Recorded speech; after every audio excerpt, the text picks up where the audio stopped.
This Okay. conference will now be recorded. And it's official. Our meeting has begun. We have an approval of agenda for tonight's meeting. Anybody have any questions, comments, or concerns about our agenda?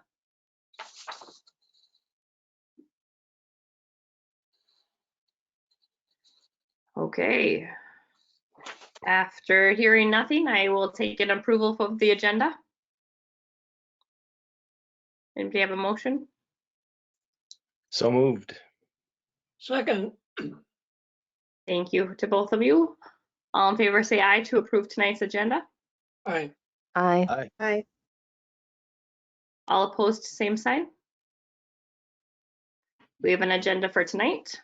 Moving down to number 3, approval of minutes from March's meeting. Any discussion for the minutes from March's meeting?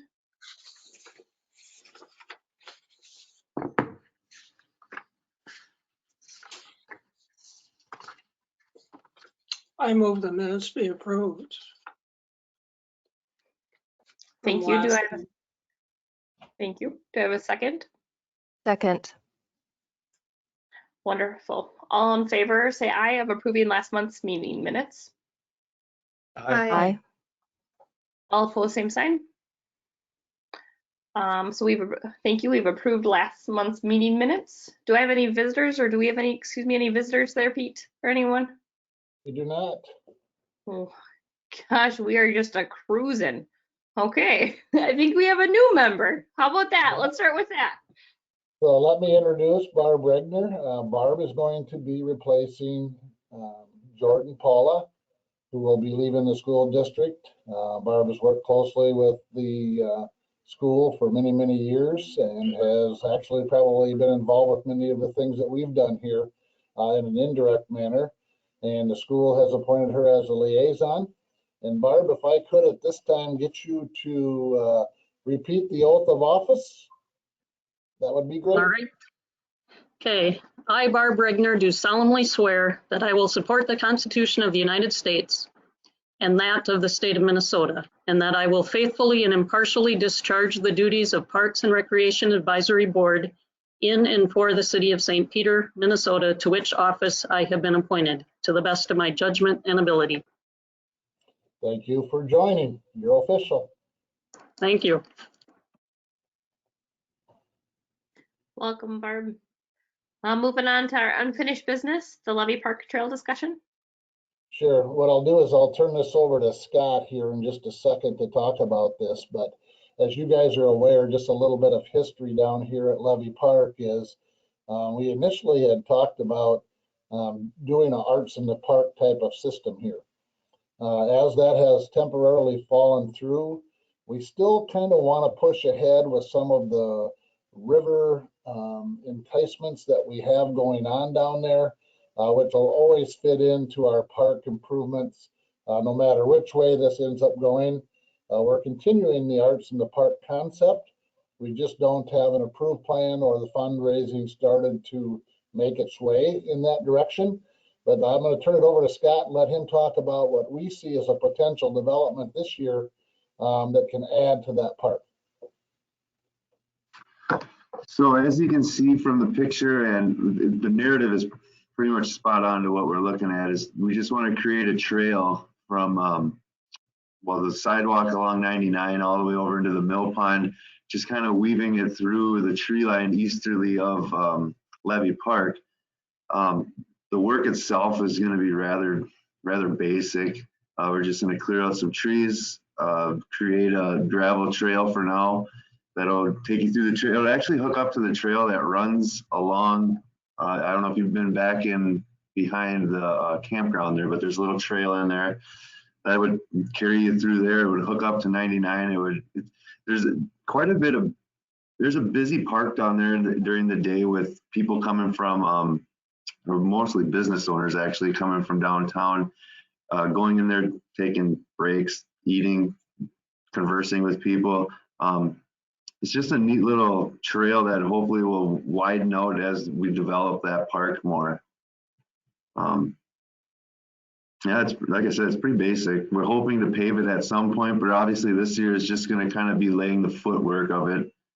And yeah, it's pretty simple. So our overall goal was to, on the other side of this picture here is extended sidewalk that goes into the mill pond area and create that walking environment to enjoy the playground area, the amenities, and then have a trail that actually hits out on Highway 99, and then you can go east or west. More than likely, what would happen on a trail like this is you would see snowmobilers use it to the point where it really branches off to that east southeast area. During the winter months, probably wouldn't be open that much just because of the snowfall and the other maintenance issues through there. But all in all, we'd have to do some tree clearing, work with the DNR to make this happen. Per what Pete said with the DNR really doesn't have a whole lot of problem with it, I guess, considering we're not going into the riverbank itself. It's just that the city wants to just do their due diligence to make sure that there's, no squabbling between the two parties.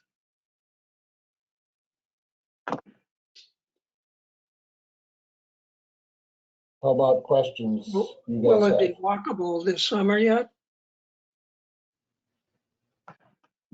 I would, at earliest, I would guess fall. I mean, we can try again, it won't be, it's not that it's a whole lot of work. It's more so we just want to do it properly and do it right. I just don't want to come flying in there and go and tear down a bunch of trees. Okay.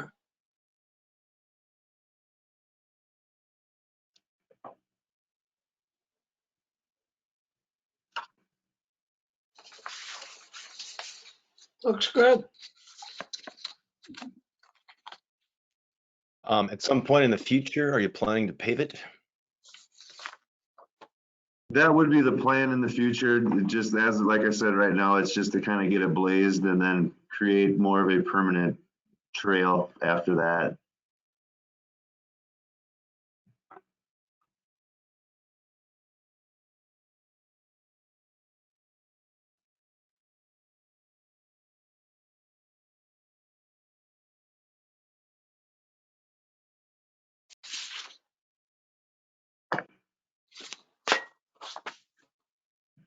Okay, if there aren't any more questions, we'll give you provide some updates and keep your eyes open for some improvements down there, and we'll start working our way towards making a trail through there.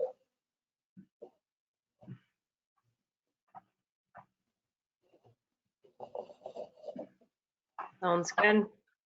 Thank you.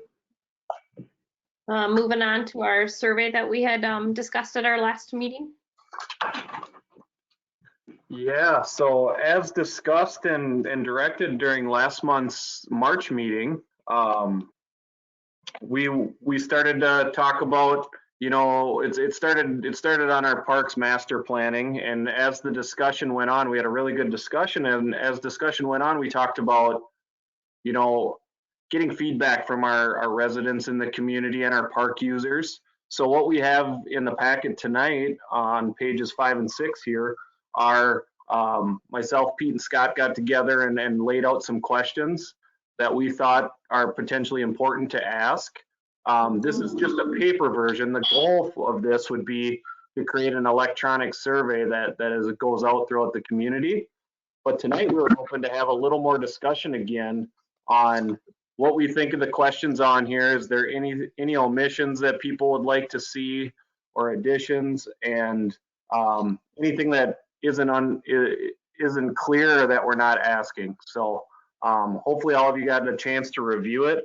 And really our goal with the survey is to get useful information from our park users and our residents, be representative of those groups or user groups, and then for it really not to be too long, because we want people to do it. So we're not going to ask 45 questions. So we kind of want to be concise but get some useful information in doing that.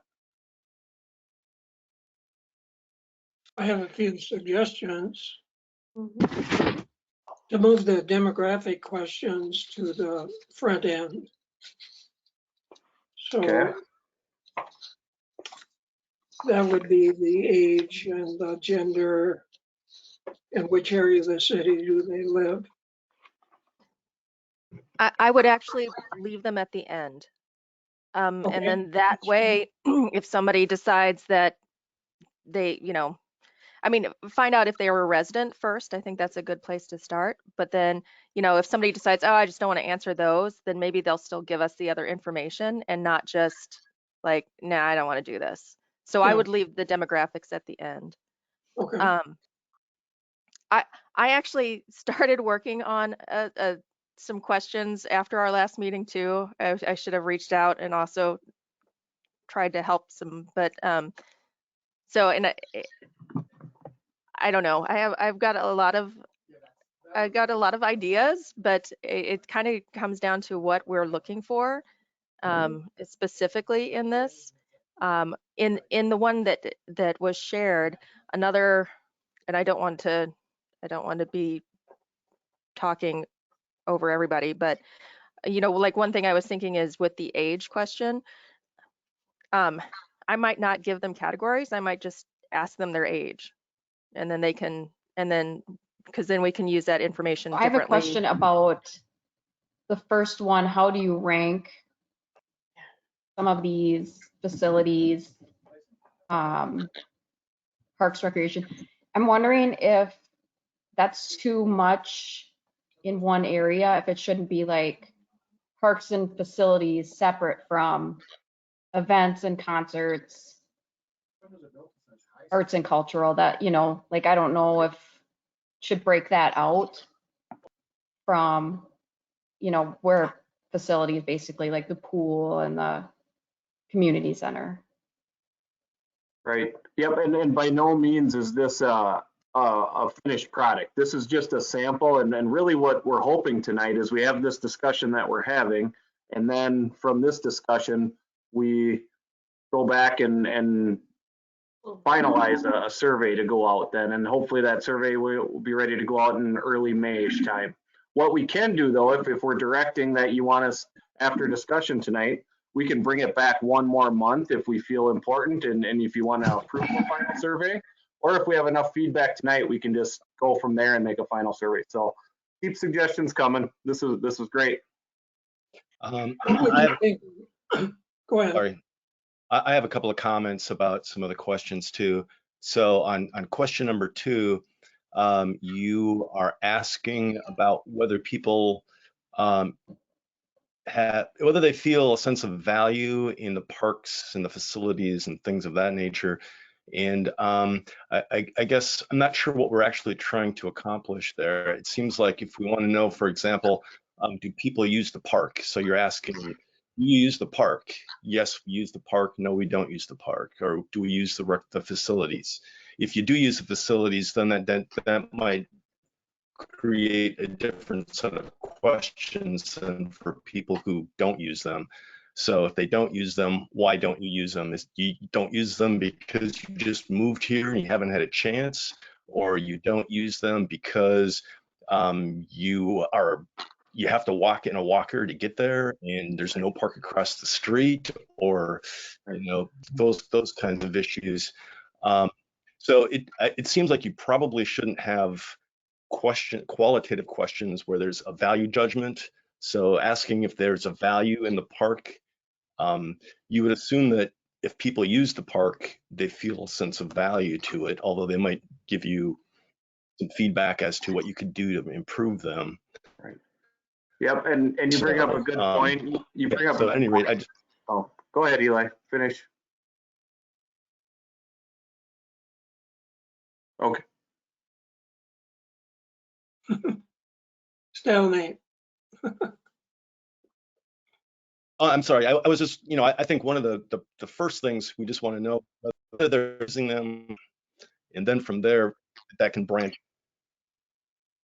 Right, and that is a good point. I think So yeah. a little bit on that. We can do it both ways as well, though. So what you're seeing in front of you is just a paper version of the survey. So what it's going to look like online is we want it to be as easy for people to fill out as you want, but also there's going to be an opportunity for a blank at the end of questions like number 2 to write a reason why this means something to you, or to expand on your answer. So if people want to take the time to really put some thought into it, there'll be a open blank to do that.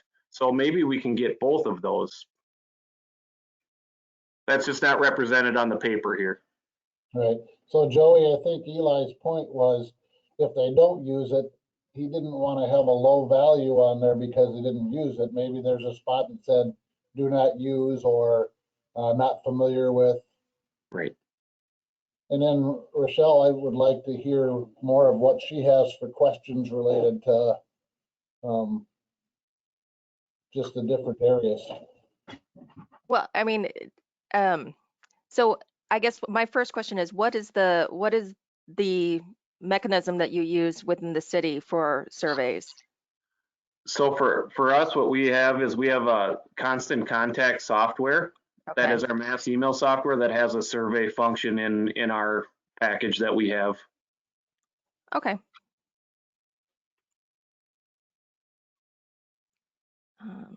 But would there be Another thing I'm wondering is if we shouldn't add additional suggestions from people.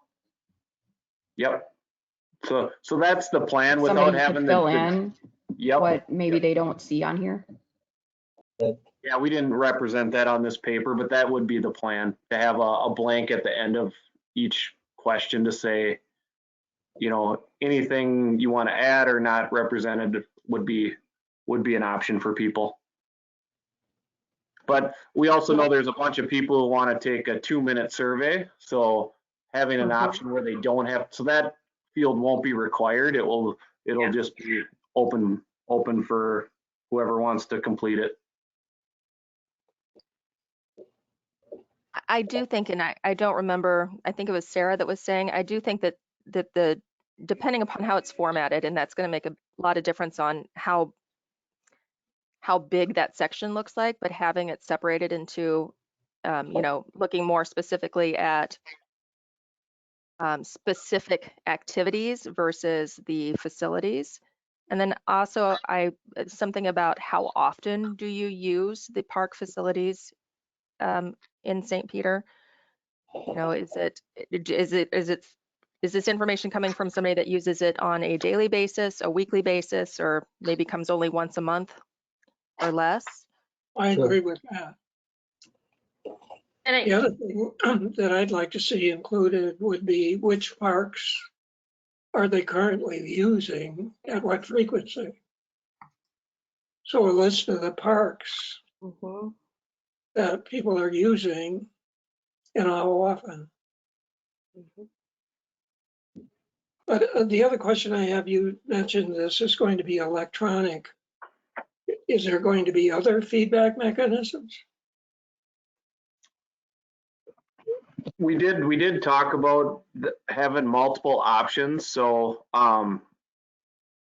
as discussion went around a little bit, we decided, and it's not final yet, but we decided having an electronic survey to start. And this is kind of a pretty generic park survey as we're getting into things. We're not diving super into, do you want the next park to be in, where do you want the next park to be, and give us locations like that. So it was going to be electronic, and we were going to provide links to everyone in multiple ways, whether it's in the utility bill, some of our mass email distribution lists that we have, it would go out that way, and then it would be posted on the city website. But we can do paper copies, but we weren't gonna put resources into mailing those out, mass mailing those out or anything like that. So it could be paper copies at the community center, library, or something like that. And what we can do then is have staff input them electronically, manually, then when we get those back. So we have the good feedback.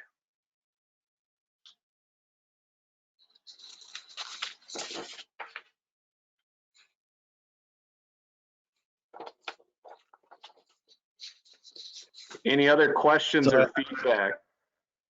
I've got another. Sorry. Go ahead. I have a comment on question 3 as well. It seems like you're asking people, you're telling people that currently parks are acquired and built with donations, and then you ask, would you be willing to support them? And it just seems like if I'm looking at this going, do I want other people to pay for the park and I don't have to, or do I want to have to pay for the park? So it just, I don't know, it just seems like maybe we could drop the whole thing about the donations and just ask if people would be willing to support the park. Or if you wanted to ask about financing, just ask that question. Right. Mhm. And don't have all those different choices regarding what to include. I guess one of the other things that I would say that's kind of along that vein, and I agree, I would just take off the whole thing about funding that we've acquired and funded with donations in the past. But you know, you've got question 3 and 4 are both saying, hey, you know, which are the, well, one of them's asking which do you want to use and which are you willing to support? And one of the things that I found is that when you ask people like, hey, what do you think about this? There's a big difference between, yeah, that sounds like a good idea, you know, and a lot of people will be like, yeah, that sounds great. And then other people, but then when you're like, okay, but which of these are you willing to put money towards? Then you get different kinds of answers. So, you know, it's like oh yeah, that would be nice, but then what does that look like? And so I might just think about changing how specifically you're asking those questions to see, to get more at like, how willing are they to actually put forth resources to it versus like, oh yeah, I think that's a nice idea. Mhm. Good point. Mhm.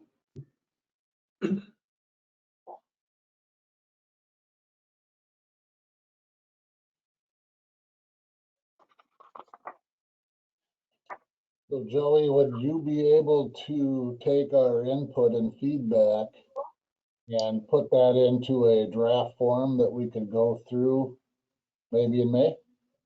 Absolutely. So what we could do then is we've had really good feedback tonight, and here's another thing. I could wait a week or two to do that, and if there's any additional feedback or questions, you could send that my way, or send it to Angie or whatever's easier for you, and then I can rework it and put it online, and then we can bring it. We'll have it up on the screen for you at next meeting before we finalize a survey.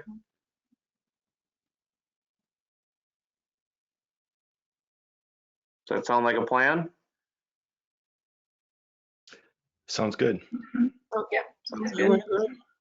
agree?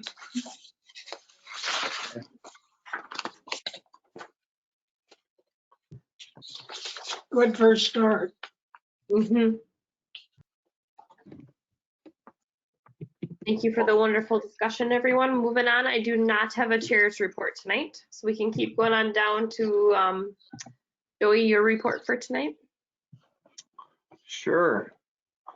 All right, so March was another month in the activity report. It was kind of not our last month, but our last month of a lot more virtual programming than in person. We had a combination of both again, but starting this month, we've really seen an increase of in-person programming as the weather has cooperated for us to do that outdoors.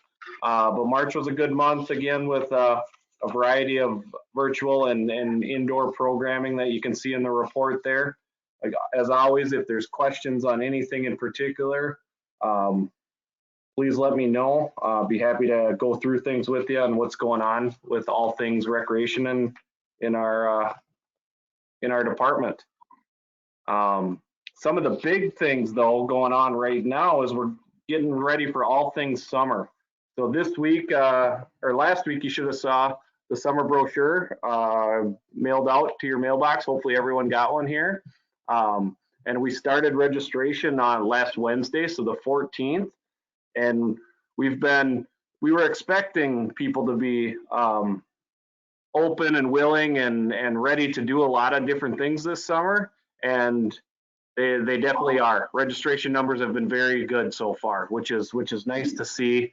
I think we have a wide variety of programming for all ages that we can do safely, and hopefully meet a lot of needs in our community. So we're excited for that. Staff's working really hard to get everything prepared now. Seasonal staff was approved last Monday.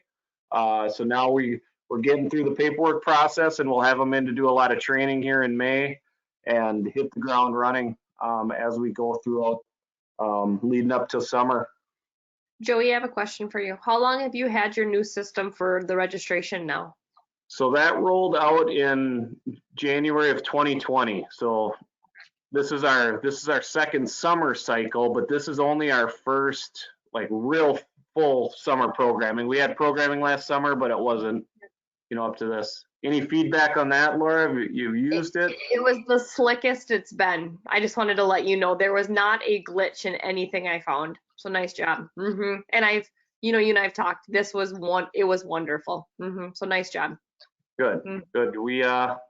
It was time to make a change. We had our old software for like 16 years, and it served its purpose, but it just wasn't what we wanted it to be. So thanks for saying that. Staff works hard to make sure things are updated, and it takes a lot to get all that stuff online. It's still a very manual process, so it's good to, as it's new, you have to create it. So, but any other questions around summer programming or registration, anything like that?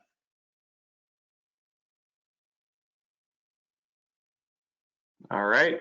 Well, thank you.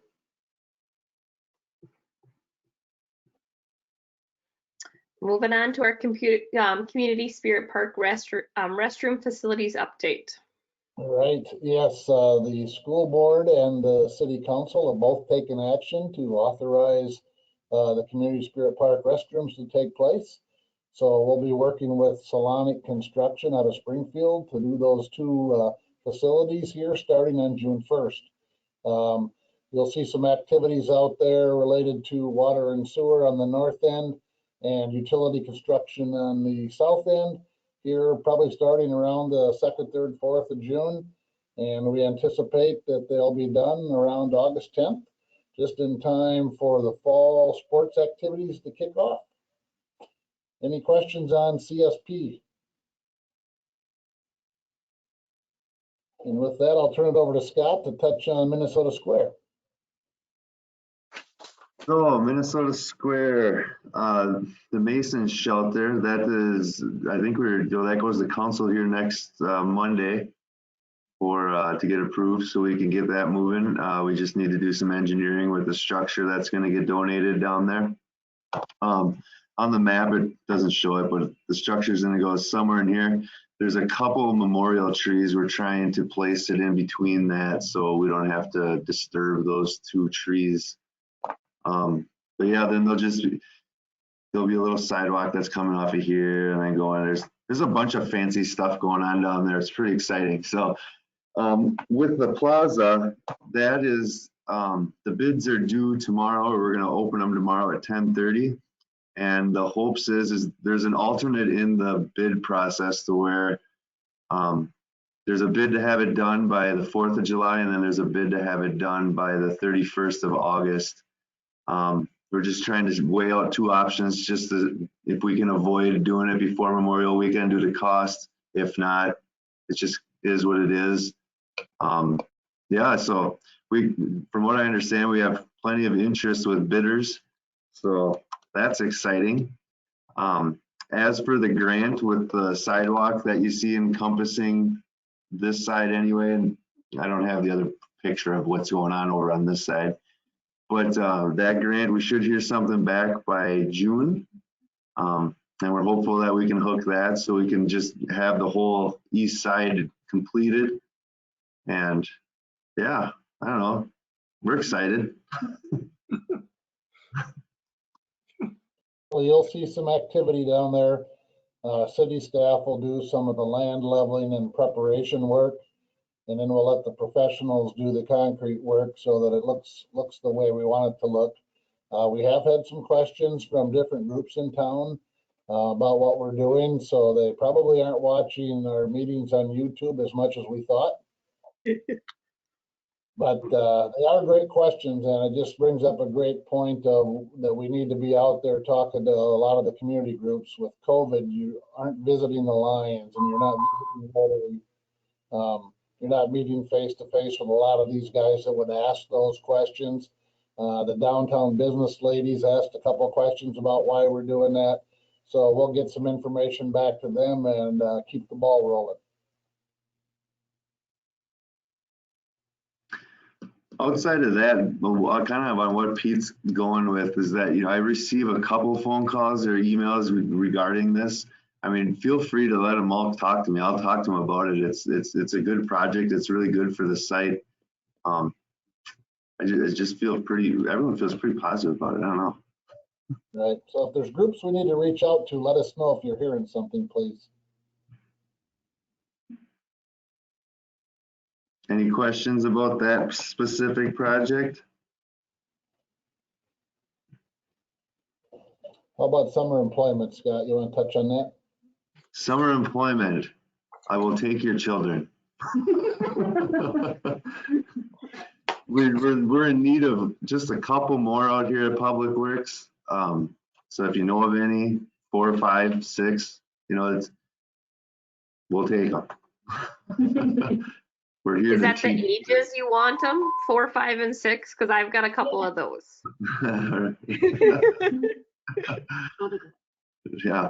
So yeah, you can go to the website, or actually, if you just want to reach out to me, and you can always just call me or email me or something, and they can always give me some information on someone. Yeah, we just need a little extra help is what we're looking for at Public Works. It's not real wizardry work. I mean, it's just pretty basic landscaping. It's fun. It is a real fun environment. So. Well, if you drive by a tremendous playground, you can see how much work gets done in one day. So that was a lot of mulch to install in one day. So they got that done earlier today. Yeah, that turned out really well. And we filled the sandbox. And don't forget about that. Right. And tomorrow we will sandblast the bathroom that got painted this weekend. Yeah, unfortunately, there was a bunch of vandalism over the weekend at Gorman and at Mill Pond, so it happens, I guess, unfortunately. So. How about any questions you guys may have? That kind of concludes our Public Works report.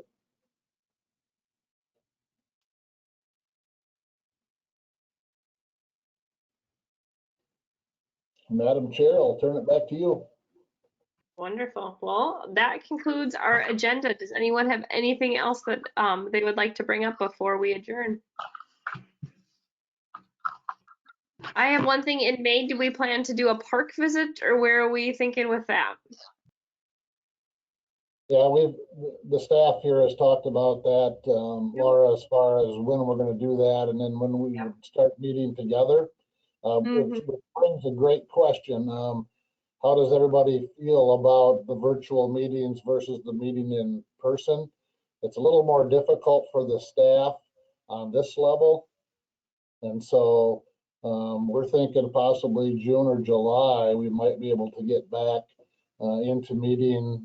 We probably would have to have a little bigger room. We might be moving to the senior center or community center somewhere in there just to accommodate everybody's space needs. Could we possibly have a meeting in the pavilion? You could, as long as you've got the space, but that doesn't mean somebody else won't join you down there. Sure. Yeah.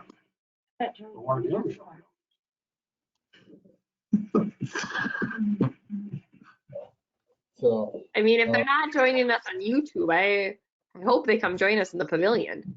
yeah, I think there's 10 or 11 people that must be following us pretty well, unless it's you guys that are just watching that on YouTube. There's nothing I enjoy more. There's nothing I enjoy more than watching this over. It just runs continuous in the break room at Public Works, right?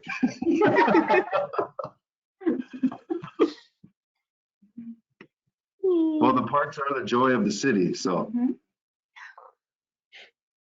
The heart of the city is the parks. There you go.